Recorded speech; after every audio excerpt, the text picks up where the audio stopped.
परम सुखदं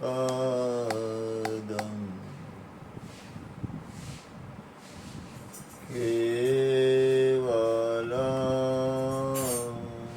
ज्ञानमूर्तिं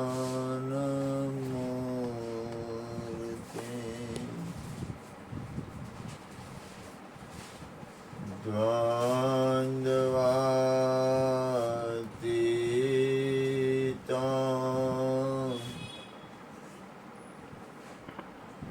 गगन सदृशं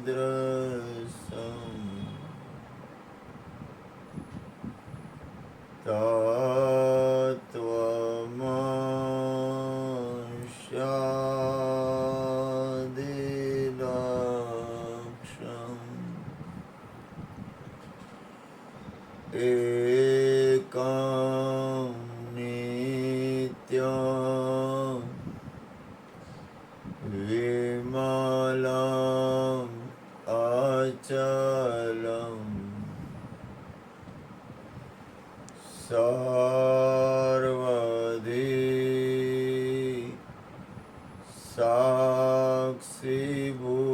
साक्षीभूतं भावातीतं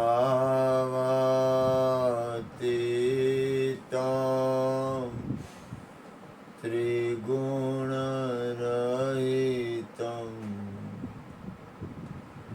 सद्गुरु तं नमामि। सद्गुरु तं नमामि। सद्गुरु तं नमामि। प्रगट गुरु हरिहर जीवन घट घट बोलनहार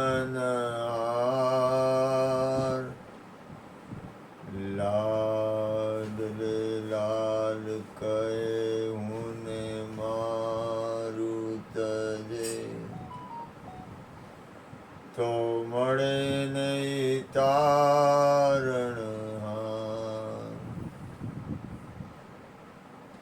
मेरा मुझ में कुछ नहीं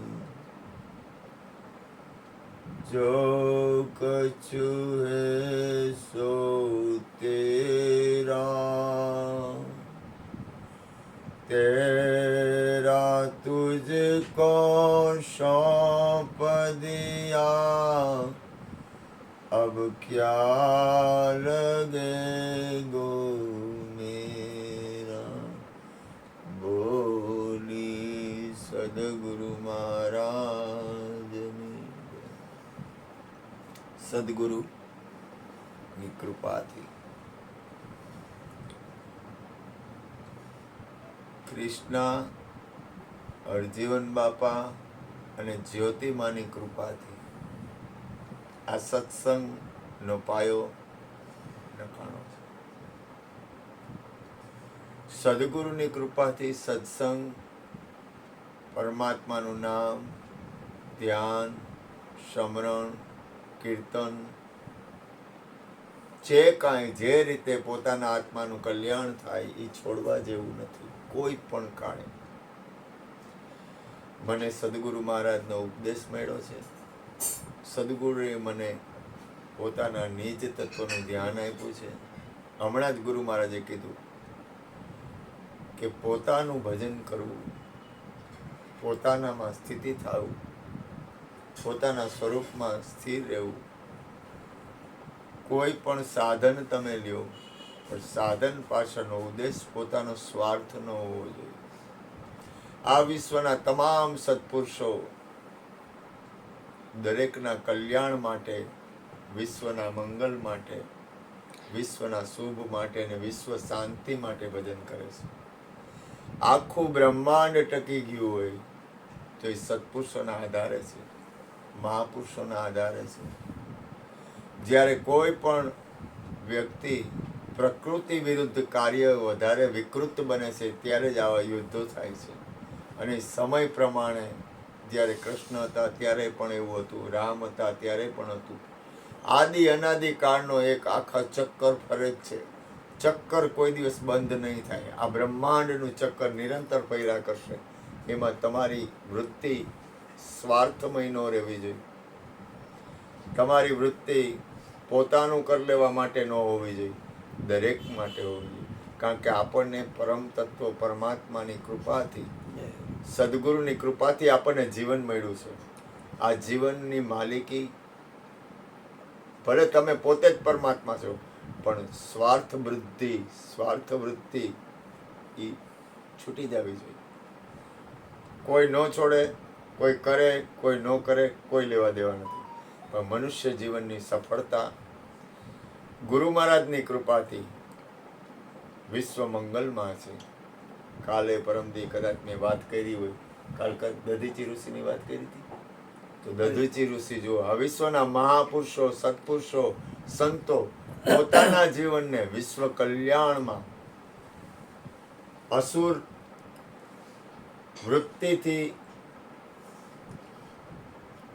બાદ થવા માટે અને સદગુણ, શીલ, સંતોષ, આધીનતા, પ્રેમ, ભાવ, ભક્તિ, દયા, ગરીબી, બંદગી પોતાના જીવનને આ વિશ્વના તમામ મહાપુરુષો પોતાના જીવનને બીજાના કલ્યાણ માટે, હું તો ગુરુ કૃપાથી કહું, આ તો ગુરુની કૃપા છે, તો જીવન સંતો મહાપુરુષોના સંગમાં સુધરે છે. આ સત્ય છે. સંતો મહાપુરુષોના સંગથી, સદગુરુના સંગથી, મહાપુરુષોના સંગથી, સત્યના સંગથી તમારા જીવનની અંદરની સ્થિતિ બનશે. તમે તમારી મૂળ સ્થિતિમાં, તમારું જીવન એવું દિવ્ય બનશે કે જેથી તમારાથી કોઈને શાંતિ, સુખ, કલ્યાણકાર, મંગલમય, શીલવાન, દયાવાન, કરુણાવાન, આ વિશ્વના તમામ સત્પુરુષોને, આ વિશ્વના તમામ મહાપુરુષોને, આ વિશ્વના તમામ ઋષિ મુનિઓને, સદગુરુને, આદ્ય શક્તિ માતાને નોરતા ચાલુ થયા છે અત્યારે, ચૈત્રી નોરતા. દરેકમાં આદ્ય શક્તિને, હું પરમાત્માને હું પ્રાર્થના કરું છું કે અમને એવું ભજન આપો, હે સદગુરુ, હે માં, તમારા નોરતા હાલે છે તો મારી હૃદયની પ્રાર્થના છે, અમને એવું ભજન આપો જેમાં દરેકનું કલ્યાણ હોય, દરેકનું મંગલ હોય, દરેકનું શુભ થાય, દરેકને શાંતિ થાય. અત્યારના સમયમાં, આ સમયમાં હરિગુરુ, સંત, ભક્ત, મહાપુરુષો એના ગુણગાન ગાવા જેવા છે. પરમાત્માનું નામ ભજન કરવા જેવું છે. પરમાત્માના નામ સમો વડ કોઈ નહીં, જપ તપ તીર્થ ને યોગ, નામથી પાતક ટળે અને નામે નાશે રોગ. પરમાત્માના નામ ભજનમાં તમને જે રીતે આ અવસર છે, આપણી પાસે આપણું જીવન એક અવસર, મોટો અવસર છે. મોટામાં મોટો અવસર હોય તો આપણું જીવન. આ વિશ્વના જેટલા સત્પુરુષો હોય છે એનું શરીર છે ત્યારે જ ભજન કરી લીધું છે, ત્યારે જ એને સત્સંગ કરી લીધો છે, ત્યારે એને ધ્યાન કરી લીધું છે, ત્યારે એને કીર્તન કરી લીધું છે, ત્યારે એને નામનું ભજન કર્યું છે. છે રીતે હું કોઈ જાતની માલિકી, દાવો મારે કાંઈ નથી.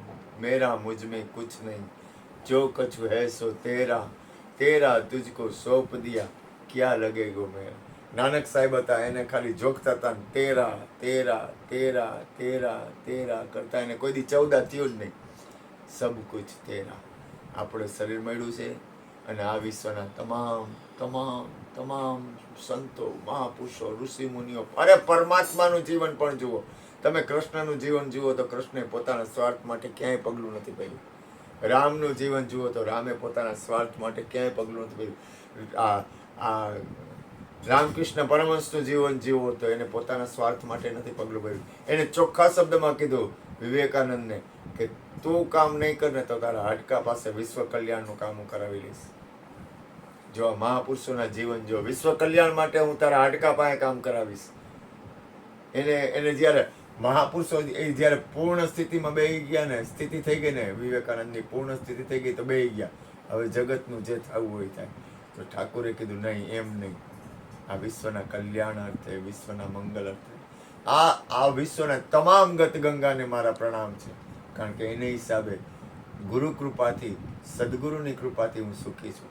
સુખી છું એટલે મને સારા વિચાર ગુરુ કૃપાથી આવે છે. મને સત્સંગ ભજન ગમે છે. પરમાત્માને, નરસિંહ મહેતાએ કીધું, ઘણી વાર કહું છું કે મને એવી ટેવ પડી કે મને હરિગુણ ગાવાની ટેવ પડી. પ્રભુના ભજનમાં મસ્ત રહ્યો. ભીષ્મ પિતામાં સવારના પોરમાં બ્રહ્મ મુહૂર્ત, આ વિશ્વના તમામ મહાપુરુષોએ પરમાત્માનું, રણછોડદાસજી બાપુ જુઓ, આપણા શરીર છૂટી જાય પણ પરમાત્માના સંતો મહાપુરુષોના નામ અવિચળ રહે.